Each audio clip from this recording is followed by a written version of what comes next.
faritra Analamanga, 950 ny tany fahantrano ho ny banky iraisany pirenena.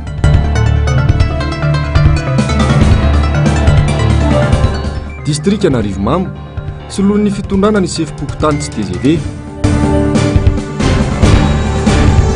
Zato andro ho an'ny ministera tsirairay tsy mipetraka ny lojika hitondrana ny firenena ho ny sekretera jeneraly ny antoko ASVN. Sabotsy fa 4 ny volana febroary sy ataona 4 faterina indray ny arahaba tompoko lahy sy tompoko vavy tonga soanao tanatin'ny fotoana ny fampalalam-baovao manasanao mpanajana sy ampitiavana indray ny tenako anaraka izany hatramin'ny farany. Toy ny mahazatra dia ny pejy politika no isataratsika ny fampalalam-baovao osan'ny parlemanta malagasy satria tsy mafia asa andrasana aminy maro anisa amin'ireo olom-boafidy mivona tanteraka amin'ny andraikitra ny fidenana azy ny ankamaroan'ireo solombam-bahoaka ho ny Front National ny antoko tiako Madagasikara. Mila mirahiny isika miaraka amin'ny vondrana firaisankina hazahoana ny maro anisa anovana ny tantara ho iatrany ny nambarany nandritra ny fifampiarabana Tetsy Belair nataony avy amin'ny antoko ao amin'ny boriboritany fadimy tamin'ity androany ity.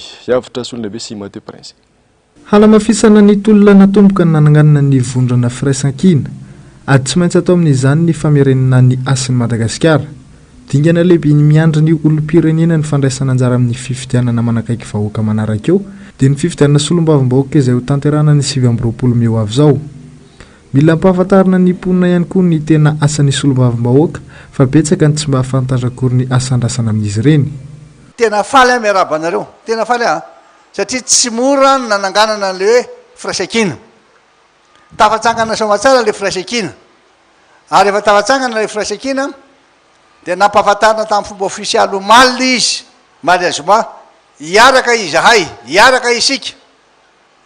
Mba hanatanteraka le fanamby lehibe hoe tohizana ny tolona. Tamin'iny tsika dia laza mazava tsara tamin'ny olon rehetra, ho rety any no rendanitra hoe tena tsy makasitraka ary tsy manaiky mihitsy zay ny valim-pifidianana zay natao amboletra fifidianana zay filohan'ny republika tamin'ny fa 9 novambra hainareo tsara le izy satria nahoana natao amboletra iny dia reny ny résultat. Zao ndray tsika amin'ity taona 4 ity hiatrika fifidianana vaovao dia ny fifidianana zay solombavambahoaka zay manana ndraikitra lehibe dia lehibe mihitsy izy io. Ny solombavambahoaka zany izy no manao ny lalàna, manao ny lalàna.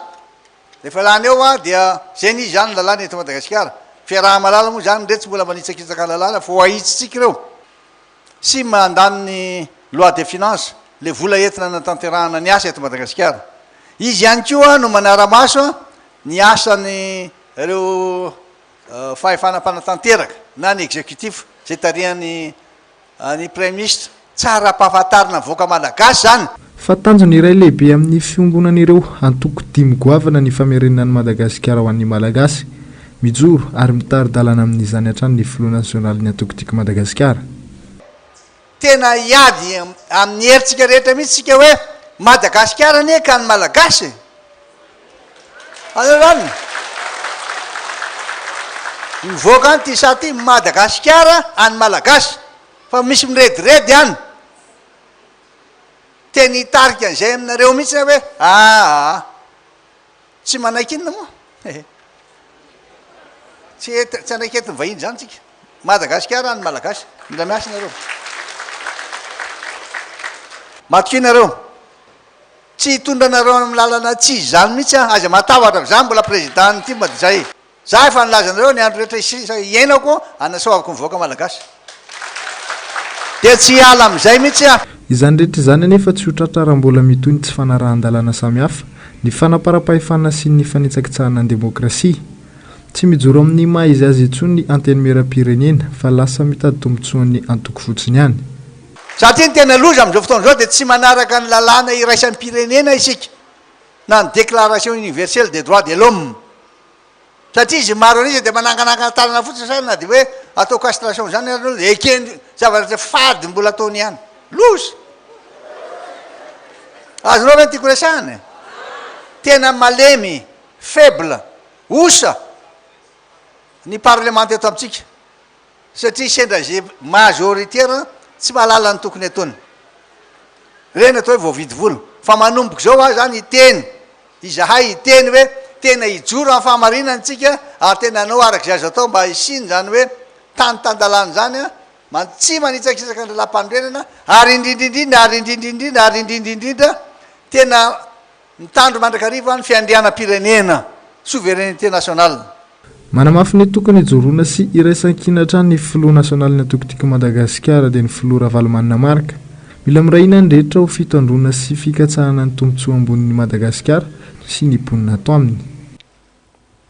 Mila mailo ny rehetra amin'ny fanarahamaso ny fifidianana hainatra ny mety isihana endrika alatra samihafa toy ny tamin'ny fifidianana farany ireny. Any olom-pirenena no mila mijoro ho antoky ny fifidianana madio sy mangarahara. Tanjona ny fihezan'ny antenimera-pirenena ho ny toromarika ho an'ny mpikatroka timo amin'ny boriboritany fahadimy. Yavitra Sollehibe sy Mathieu Prinsiatra. Mila fahamalona sy fahavononana ary fahasahiana ny fiarovana ny tanindrazana. Lalana iray anehoana izany ny firosona amin'ny fifidianana. Mila mifanentana ny rehetra mba handray anjara fiaino amin'ny fifidianana ifandimby ary hoentitra ihany koa amin'ny fanaraha-maso mialoha mandritra ary aorian'ny fifidianana tananentana ny mpikambana ny olom-pirenena tsirairay hijoro sy handray andraikitra. Na any amin'ny faritra ianao na eto Antananarivo ianao dia mila mandray andraikitra mandeha mifidy ka aoka ny firenena tsy ho avelantsika amin'ny akamoana na fahalaina na ny tahotra. Reo ampiasa vola fa ny antsika kosa ampiasa fitiavana ary ampiasa fanetretena ho any amin'ny fitavan-tanindrazana. Maro amin'ny olom-pirenena tsy mahalala ny fizotrin'ny fifidianana izay misy fanavaozana isan-taona ary ahinatra ny fangalarana samihafa amin'izany. Nitondra fanazavana mikasika izany ny administratera sivily sady pro-politika ny antokotiko Madagasikara. Satria ohatra mivarina ihany tsika fa nitoy tolona nge dia fifidianana ary ny liste électorale tsy maintsy arahantsika maso aingana dia aingana. 15 février teo nitapitra ny fangatahana sotranara anaty lisy mpifidianana alohan'ny arretage provisoire alohan'le famarana lisy mpifidianana vonjimaiky zany dia manao an'le arretage provisoire ny district amin'izao fotoana zao azonareo tsara manao an'izay zao dia alefany aty amintsika indray alefany amin'ny fokotany indray le liste provisoire en 28 février tadio zay dia raha ny tena marina tokony asininy ao amin'ny bureau-pokotany asiny hoe efa tonga ny liste vonjimaiky mba ho jerentsika. Eo zany tsika dia manana roapolo andro tsika jeran'izay liste zay manantona amin'ny fokotany. Tiako resahana amin'izany dia zao mailo tsika mila mitandrina tsika. Nanamafy ny solombavim-baoko ao anatin'ity boriboritany ity akany maro anisany no tanjona andravan'ny governemanta tsy mahomby io. Manana ny fahefana rehetra ao amin'izany ny maro anisa eny amin'ny antenimera-pirenena fa tsy mora kosa nefa ny maka izany raha tsy mirahina ny rehetra. Rehefa azontsika ny maro anisa dia azontsika ny fanendrena ny prime ministre sy mitatana ny governemanta zay ny voafaritry ny lalam-panondrenana ary zay ny tamintsika dia zao ara efa namety toromarika président Ravalomanana asa zany ny andry atsika izao ataotsika zay andresena ndray fa ananatsika ny herintsika inona no ataotsika mitanjona io ataotsika ny endrika deuxième tour revanche ty zay deuxième tour revanche ty ary raha mirahintsika dia azontsika ny fandresena. Tonga marabe ireo mpikambana avy amin'ny tima boriboritany fahadimy androany fotoana nanatanterahana izy ireo fifampiarabana noho ny nahatrarana ny taona Tetsibelera. Manodidina izay vaovao ny raharaham-pirenena izay hatrany tsy isy fampandrosoana raha olona voafidy mahoaka heverina hitondra ny feo sy ny fitaraina ny olona ny fotony no manao atsarambina ny asany ho ny olom-pirenena tsy mipetraka araka ny fidianana azy fa voavidy vola sy mameno seza ho an'ny tombontsoa manokana. Mila mandray an-tanàna no avy ny olom-pirenena rehetra amin'ny fifidianana ho avy io noho izy fifidianana manakaiky vahoaka ho ny fanazavana. Manana ny asany araka nametrahany ny lalana azy ny solombavambahoaka. Mpanao lalàna sy manara-maso ny asan'ny mpanatanteraka. Miainga avy amin'ny tolo-kevitra sy etahitan'ny vahoaka ny fotony ka izy fitraikany amin'ny fiainam-bahoaka. Tsy izay anefa ny zava-miso ny olom-pirenena. Misy amin'ireo deputé no tsy mahafantatra koa ny asany fa lasa mameno toerana eny amin'ny antenimera no mpanangan-tanana fotsiny no ny herin'ny vola sy ny tombontsoa manokana. Za zany mahatsapa hoe ny solombavambahoaka dia ao anatin'ny teren'ny vola hoe mijoro fotsiny mameno toerana. Matoa napetraka ianao solombavambahoaka dia mitsondra ny tatitry ny vahoaka any amin'ny fitondram-panjakana. Nefa ny zavatra matetika misy dia misy ny olona tsy mametraka an'izay. Misy zany mametraka sady olona tokony hay lalàna. Olona tokony manana tolo-dalàna foana zany izy olona mahafantatra lalàna zany. hoe tokony lalàna mahasoa ny vahoaka zany fa tsy hoe rehefa mahazo toerana dia azo manipulena amin'ny resaka zavatra tsisy dikany. Matetika ny solombavam-bahoaka lany eto amintsika dia lasa mirona tanteraka ny amin'ny le régime izay lany, izany hoe ny fitondrana fohy be fa tsy mijery ny tombontsoa an'ny vahoaka. Izany hoe lasa mpanangan-tanana fotsiny zay metimety amin'ny zareo ihany ny ataony zany e. Rehefa misy tombontsoa manokana ho anazy dia izay foana ny tsy maintsy laniny eny amin'ny anteny meram-pirenena zany fa tsy mipaka tanteraka any amin'le tombontsoa an'le vahoaka le lalàna izay lany. Tompon'andraikitra feno amin'ny fampandrosoana ny firenena ny solombavam-bahoaka noho izy ireo tena manakaiky ny vahoaka iny fotony. Mila mandray andraikitra araka izany olom-pirenena rehetra andray anjara mavitrika amin'ny fifidianana olona izay iveriny fa afaka hitondra ny feon'ny vahoaka. Olona mahay lalàna, mafy ny asany, mahafantatra ny tena marary ny vahoaka novidiana fa tsy tsanganan'olona fotsiny ihany. Raha mametraka an'le teniko teo izy hoe hitsondra ny tenin'ny vahoaka dia zava-dehibe zay. Raha tsy hametraka an'izay izy fa haka ny toerana fotsiny. Ny zavatra misy eto amintsika eto Madagasikara amin'izao dia mitady an'le tanjona. Inona le tanjona? Zao abetsaka ny olona ao amin'ny fitondram-panjakana. Misy ny tokony ho lany nefa ny tsy lany dia ny tsy manavola fotsiny mianakatikatira. Izay ny zavatra misy eto amintsika. Raha izay foana nefa ny zavatra iainantsika tsisy Madagasikara iandroso zany. Raha ny lalam-pahandrenana zao dia tokony ny ben'ny tanàna tokony andeha aloha. Nefa io moa zany ny asesika zareo dia tsy maintsy andeha zany le députation dia miandry an'izay zany tsika dia entanina mihitsy isika vahoaka. Tena entanina tanteraka mihitsy mba andeha hifidy amin'io satria tena hoe fifidianana manakaiky atsika ny fotony. Dia mba le olona le araka le teneniko teo olona mba tena mendrika amin'izany toerana zany ny olona fidiana amin'izany fa tsy sanatria olon'olom-pona nangan-tanana foana isaky ny tonga eny dia izay mety aminy no ataony. Misy 20 May izao aloha natanterana ny fifidianana solombavam-bahoaka eto Madagasikara raha ny tety androm-pifidianana amin'ity taona 2022 ity. Mbola ivereny amin'ny fokotany ny lisym-pifidianana ary manomboka eo dia nana 20 andro indray ny olom-pirenena afaka anamarina ny anarany. Miainga avy amin'io no ahafahan'ny olom-pirenena rehetra mandray anjara amin'ny fifidianana ka tsy tokony atao atsy rambana. Eo amin'izay pejy politika izay hatrany fandaminana sy famolavolana drafitra ho an'ny fampandrosoana no vitan'izany sy 100 andro izany ny sekretera jeneraly ny antoko ASVM androany. Atiry Vaimanta tsy mifanaraka amin'ny toe-java-misy no hitondrana ny firenena ho ny farazavany sy avitra solondehibe sy Mateo Prinsiatra. Mihazakazaka amin'ny fanatanterahana asa samihafa ny ministera tsirairay no ny fitrandro nomen'ny filoham-pirenena. 100 andro avy no nomena azy ireo isian'ny asa iny anivon'ireo ministera. Tsy ampy ny fotoana, tsy mipetraka amin'ny tany ny lojika ny hitondrana ny firenena. Le izy zany ny afaka teneniko fotsiny hoe tsy réaliste ny ngay prime ministre raha ohatra ka zany napetraka zay na ny antony. Fantatsika tsara fa ny fanjakana volana janvier, février, mars, avril tsy manambola. Inona raha zany le vola hoentin'ny ministère iasa. Zany telo volana zany tompoko anatina programmation zany hoe famolavolana draftrasa na ministère dia phase de lancement zany fametrahana stratégie na paikady. Afomba hono moa fa an'ilay ministre anatin'ny telo volana amoaka résultat dia tsotra fotsiny teniko hoe 100 andro zany réforme le ministère no vita amin'izany fa tsy sisy zavatra azo tsapahitanana satria le fanjakana mihitsy tsy mety mandray décision politique mahakasika ny resaka social io. Manampitrotaka ny fahafahana manantanteraka ny asasan'ny ministera ny fikasana ametraka ireo sekretera mpanjakana ampolony. Ny prime ministre efa tsy nandaitra hatramin'izay nitondrana izay, ny mpitondra ihany koa etsakila ny manampy ny fikatson'ny fanatanterahana ny asa. Le zany prime ministre mihitsy no efa tsy izy di taona izy teo mihoatra lavitra ny mandany président nitondrana zao hoe Madagasikara.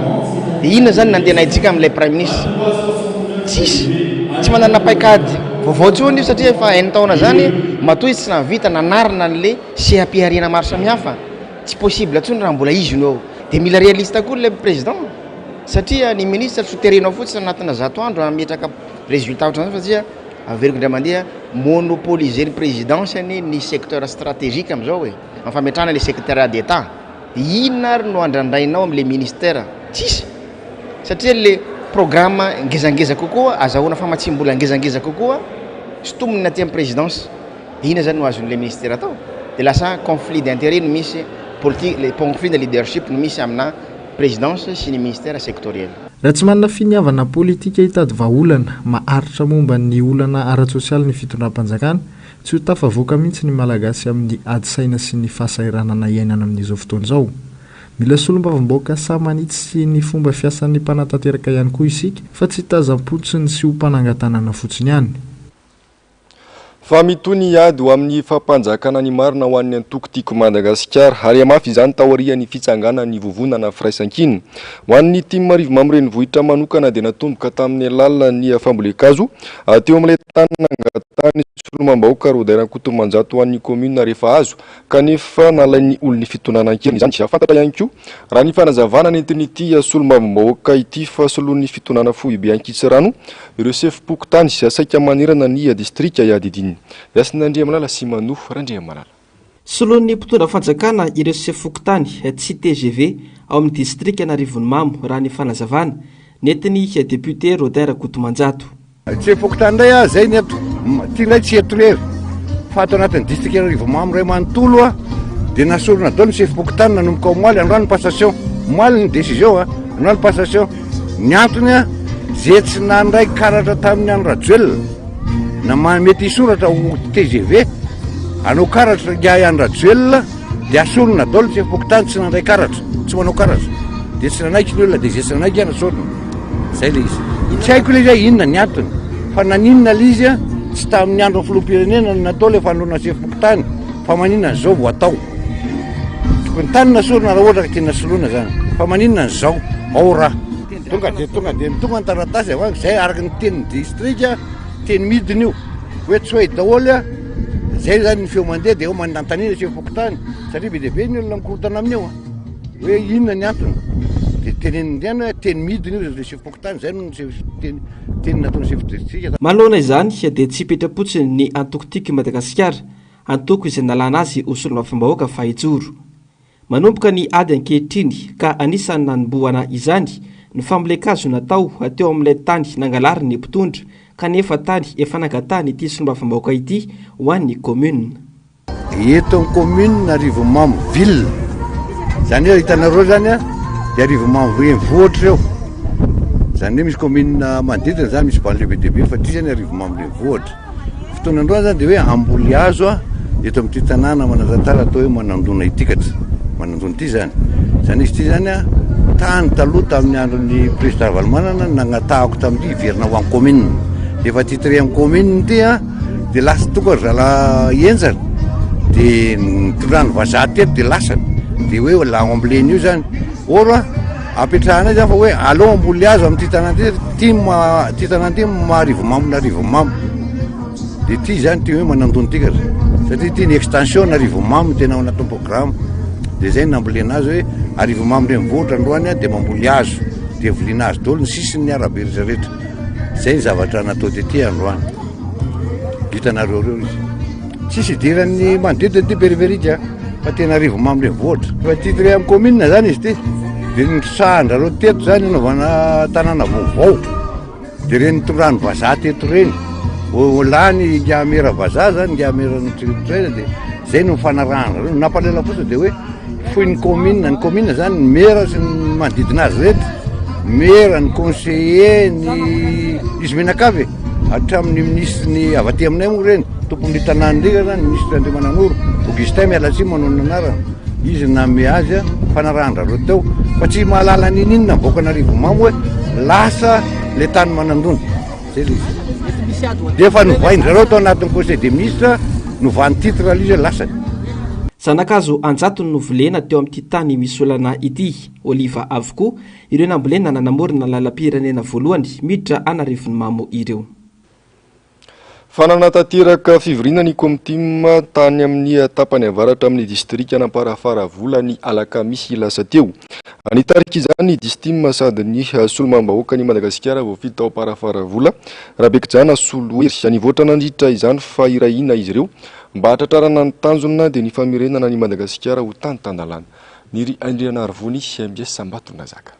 Nototsaina ny alakamisy 2 febroary lasa teo ny dindiniky ny Comtim Tapanevaratra ao amin'ny distrika Paravaravola izay nitotsaina tany Tanambe. Andritra izay no nandiniana ny raharam-pirenena indrindra fa ny fiatrena ny fividianana sombam-bahoaka amin'ny 27 ny volana May ho avy zao. Etaetan'izy ireo ny hanohizany ny sombam-bahoaka Rabekijana Solofiery, ny fisoloana vava ny vahoakana Paravaravola eny anivon'ny Antenimbe rahapirenena. Fanamby ao anatin'izay ny hamerenana any Madagasikara ho tany Tandalana. Etona izay Comtim Tapanevaratra eto amin'ny distrikana Amparafaravola dia manamafy ny fanohananay ny solombavambahoaka Rabekijana Solofiery ary maniry ny mbola ilatsahany indray ho solombavambahoaka ato anatin'ny distrikana Amparafaravola. Vonona izay Comtim miaraka amin'ny Comtim rehetra anao izay ampandany azy mba hamerenana ny tany ho Tandalana. Fihodinana faharoa ny fividianana filoham-pirenena lasa teo izao fividianana sombam-bahoaka amin'ny 27 May izao ka zavatra be ny firaisan-kina ho sombam-bahoaka Rabekijana Solofiery. Efa vonona ny antokotiko Madagasikara ao amin'ny distrika Paravaravola izy ary efa tafajoro ny komity mpanoana. Mbola mitontolo ary fanamby ny azahoana fandresena. Verim-panantenana ny Comtim rehetra sy ny Fokotim ary ny Distim ny amin'ny fampandaniana izay ho solombavambahoaka amin'ny atolotra tokotiko Madagasikara izay iarahana amin'ny collectif de candidats. Manoloana an'izay dia nametraka ny paikady rehetra izay eo ny amin'izany fahatapanina zany. Ny zavatra nitsindriana mafy tao dia ny fifidianana solombavambahoaka amin'ity taona ity dia tsy mitovy ny fifidianana solombavambahoaka isa-taona ary ny solombavambahoaka izay avoaka ny collectif de candidats dia solombavambahoaka itetika ny anavitra sy ity firenena ity ary sy solombavambahoaka izay ny anarana solombavambahoaka amin'ny fanavotam-pirenena. Ka noho izany dia deuxième tour ny fifidianana présidentielle zany ity fifidianana solombavambahoaka ity. Teo ny nampihetsi-po ary indrindrandrindra naresy lahatra ny team rehetrarehetra satria ny tolona mbola tsy vita fa mbola mitohy. Fanamoaka fanapahana momba ny fikitiana tamin'ny ampahany ireo andin-dalàna momba ny lalàna famaizana momba ny fanolanana ny fitsarana avo momba ny lalam-panorenana. Nambarany tamin'izany fa mila mandray fepetra ny gouvernemanta mba tsy fanipaka amin'ny lalàna iraisampirenena momba ny zon'olombelona nosoniavy Madagasikara ny fampiarana ilay famosirana na castration saika atao amin'ireo mpanolana. Tokony dinian'ny mpitondra fanjakana ihany koa ny momba ireo olona voapanga ho nanolana kanefa aseho vahoaka ho fatapoko ho fatam-pirenena ilay voapanga tratra nanolana. Mazava mantsy ny voalazan'ny lalàna malagasy momba ny antsoina hoe présomption d'innocence tsy mieloka ny olona iray raha tsy mivoaka ny didim-pitsarana. Nolavy ny fitsarana avo momba ny lalam-panorenana zany sy ireo atolo-kevitra roa avy amin'ny gouvernemanta dia ny fanehoana imasim-bahoaka ireo voalaza fa nanolana sy ny fampiarana avy hatrany ny fehezan'ny lalàna momba ny famosirana ho an'ireo raharaha pitsarana. Fa kokaina milanja 420 faingo 230 kolono hatrateaky ny polisy ny alatsinainy 15 febroary 2020 sy 2020 lasa teo atao amin'ny toeram-pametrahana entan'ny orinasa lehibe iray tao Tomasina. Rehefa natao ny testa dia fantatra fa zava-mahadomelona antsoina hoe kokaina avokoa ireo hita tany Tomasina ireo. Anogazana avy hatrany moa ireo kokaina ireo ary nodorana araka ny fahazahoan-dalana avy tamin'ny fampanoavana. Tombanana ho 15 tapitrisa ariary mahery ny tetibidin'ireo kokaina izay nokasaina alefa eto andrenivohitra ireo ny akamarony. Fantatra fa nahiditra ponja eny Tsefa ireo telo lahy tratra niaraka tamin'ireo zava-mahadomelona ireo. Lafim-baovao sosialy kosa indray ny tombo 120 faingo 400 ny tany fahantrana Antanandehibe raha 430 faingo 100 tamin'ny ponina Antanandehibe no nahantra ny taona 2020 niakatra 520 faingo 500 izany tamin'ny taona 2020 sy 2020 raha ny vokatry ny fanadihadiana nataon'ny Instat sy ny banky iraisampirenena. 420 kosa ny tany fahantrana teto Analamanga. Manaporofo izany ny fomba fiainan'ny mponina amin'ny ankapobeny sy ny famaroan'ireo mpifindra monina aty andrenivohitra. Fanadihadiana nataon'ny Ando Miaratina sy ny Aro Tanjona.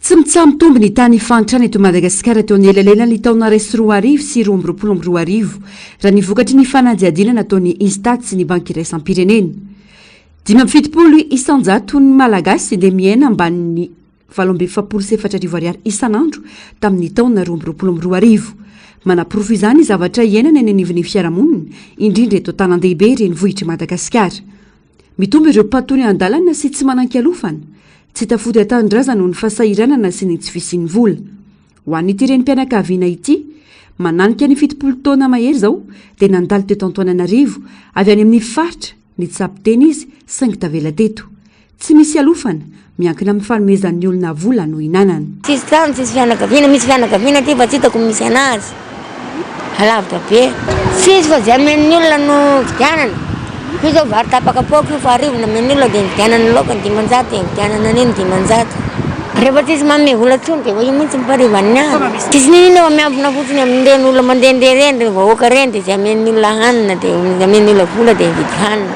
sy 100 ny olona miasa amin'ny sehatry ny fambolena dia azo lazaina fa mahantra avokoa raha nitatitra trany mananika ny 70 ny malagasy anefa no miasa amin'ny sehatra io tsy mahagaga raha mitombo ny tany fifindramonina an-tanan-dehibe ny hevitra nahita fiainana tsaratsara kokoa ny ankamaroany malagasy ka manao izay tediavana vola tsy izay nefa no nitranga fa oriana fahasahiranana no hita teto arivo telo mianaka ity renim-pianakaviana ity fivarotana ireo entana efa narian'ny olona no isakafoanany na tsy tany ambanivohitra tady vola mihitsy ny karana taty dia nanambady taty zay ara zao le zavatra midimidina ety le zavatra le hitanareo le alain'ny olona any anaty baka dia reny ny vididina tsopotsoponina dia reny ny amidy mbola kely ny zanak'ireo lahy mbola velomy koa 12 taona dia 13 taona ohatra zao ianao hoe mba tia hinana loka na ohatra zany dia reo hoe izay telo mianaka zao dia mandany 4,000 na ohatra zany fa matetika tsisy tena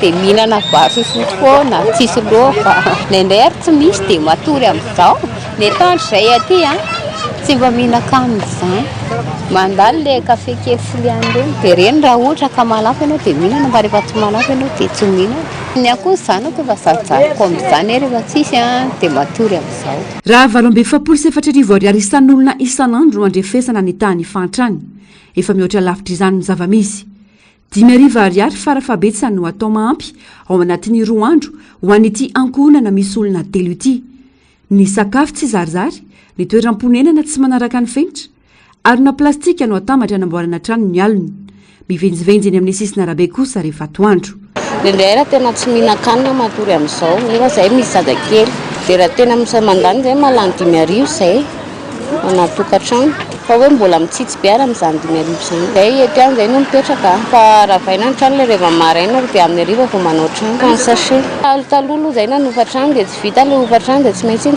nandeha natory tsisy ndalana ny eritreritra mitady vola tsy misy rehefa tonga teto dia le ferina teny foana aloha dia mbola mieritreritra foana aloha hatreto hoe mbola hitady azy ny ankizy viteny any ny ankizy rehefa misy mamamely ankizy fa le eo amin'ile olon-dehibe mihitsy ny tena mijaly avy any fianaratsoa no fiaviana ity renim-pianakaviana iray ity mipetraka amin'ny trano sachet manamorona ny arabe ihany koa telo mianaka izy ireo no mipetraka eto samy manao izay hinanany ny lehibe miaritra ny hoanana ny ankizy kosa miantehitra amin'ny vola omen'ny olona va homan-kanina na teody aza tsy misy vola naovana saran-dalana hoy ny fanazavana fototry ny olana ny tsy fisinasa mieritreritra ny verina fa tsisy fre sarotra aloha fiainana eto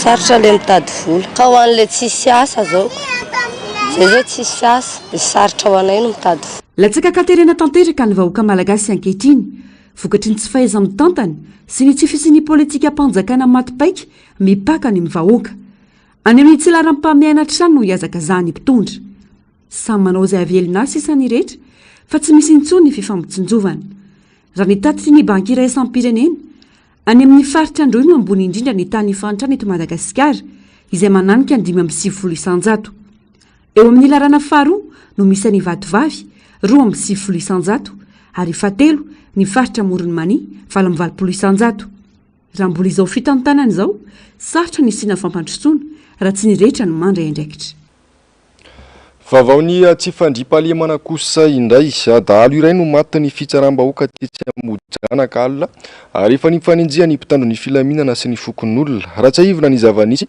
dia avy nafika tranombarotra iray tao an-toerana ireo zolady milay izay mendrika tahaka ny dalo no nifanenjean'ny mpitandro ny filaminana sy ny fokon'olona. Voasambotra ny iray tamin'izy ireo saingy nanohitra mafy ka niara-ny atezeram-bahoaka ka izao maty izao. Mbola hita teny amin'ny ihany koa ny basy vita gasy ny moara finday ary piso maromaro. Lafy mavao ahafantateraka kosa indray ny tontolontsika ny hoavintsika mamiratra. Lohahevitra nanamaria ny skotisma zazavavy maneran-tany ny andro ny fifampatsiarovana na ny journée mondiale de la pensée. Nanamarika ity andro ity avokoa ireo skoty zazavavy manerana ny Madagasikara tamin'ity androany ity. Hetsika tafiditra ao anatin'ny fampahafantarana ny skotisma zazavavy fa indrindra hitondrana ny anjara brika amin'ny fiarovana ny tontolo iainana. Ando miaratina sy ny ari-tanjona.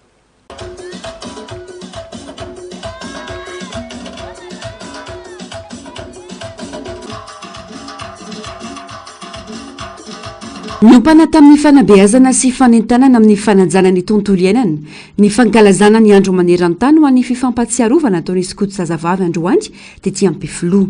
Tokony hiaro ny tontolo iainana isika, tokony hanampy ny fiarahamonina misy antsika amin'ny fiarovana ny tontolo iainana. Eo ihany koa moa ny programme nasa miaraka amin'ny skotisma zazavavy maneran-tany resaka PTTC fanidinana fako ho lasa zezika fiarovana tontolo iainana koa mba tsy ampiasan'ny ankizivavy sy ny manodidina azy ny plastika na le zavatra tsy mety ho levona amanjato taona. Mananika ny 2024 alina ny skoty zazavavy malagasy avy amin'ny fironana teo dia ny fanilon'i Madagasikara, ny kiadin'i Madagasikara ary ny mpanazavy eto Madagasikara. Samy nanamarika ity andro ity avokoa izy ireo noho ny fahatsapana ny mahazava-dehibe ny fanabeazana skoto eo anivon'ny fiarahamonina sy ny firenena. Ny ampahafantarana ny malagasy sy ny izao tontolo izao ny fisian'ny skoto zazavavy maneran-tany ary koa ahafahan'ny skoto zazavavy mampiseho sy manampy andreo ankizy zazavavy manerana ny nosy sy ny any ampitan-dranomasina ny fanabeazana amin'ny skotisma izay manabe ny ankizy vavy sy ny zazavavy mba olom-pirenena vanina sy andro fianakaviana.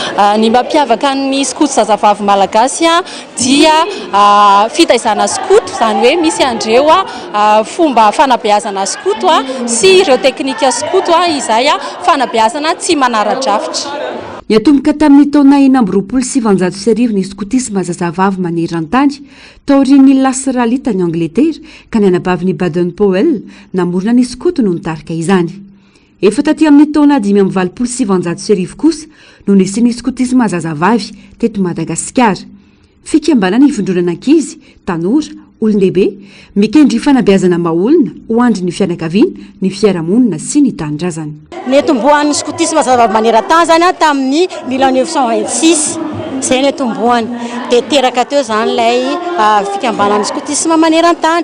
Fa ny teto Madagasikara zany nanomboka tamin'ny 1985 no netombohan'ny skotisma zazavavy malagasy. Ny skotisma zazavavy malagasy dia fitambaran'ny fanilo Madagasikara amin'ny sehatra amin'ny finoana katolika, mpanazavy eto Madagasikara, finoana protestant ary ny kiady Madagasikara izay mixte zareo fa samy afaka miditra ao anatiny daholo ny nina finoana iainan'ny tsirairay avy. Mizara sampana telo ny skoto zazavavy. Sampana mavo manomboka eo amin'ny 9 taona hatramin'ny 12 taona, ny sampana maitso 12 hatramin'ny 14 taona ary ny 14 taona ny mihoatra mivondrona ao anatin'ny sampana mena. Samy manana ny fomba fanabeazana araka ny skoaty taona avy izy ireo.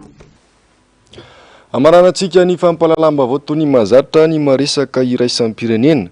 Mavesatra ny vokatry ny ady ho an'ny Ukraine izay tena mahazo vahana amin'ny hainao manjery ireo tatitra ny daroka bomba sy ny fanafiana ataon'ny Rosia azy tsy dia hita sy ireo matetika loatra kosa nefa ireo takaitra ny ady raha ho an'ny Rosia ary izany fitondrana Vladimir Poutine tsy aparitaka izany. Siasinandria malala. Roa taona izay nanombohan'ny adiny Ukraine sy Rosia hatreto mbola tsy hita izay marimaritra iraisana eo amin'ny rotonta. Iara-malala ny tanjaka Rosia aratafika saingana vita niaro ny tany hatrany i Volodymyr Zelensky sy ny miaramilany miaraka amin'ny vahoaka Ukrainiana. Maro amin'ireo mpamakafaka geopolitika maneran-tany no milaza fa manana faharetana mafy ny filoha Ukrainiana manohitra ny fanafiana ataon'ny Rosia na dia eo aza ny fanampiana ara-materialy sy miaramila avy any ivelany.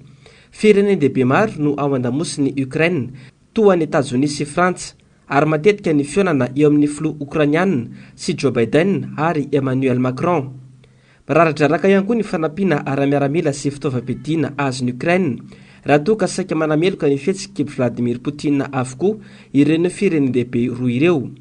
Efa analiny ireo Ukrainiana namony ainy ary maro ihany koa ireo miaramila avy any ivelany namony ainy vokatry ny ady.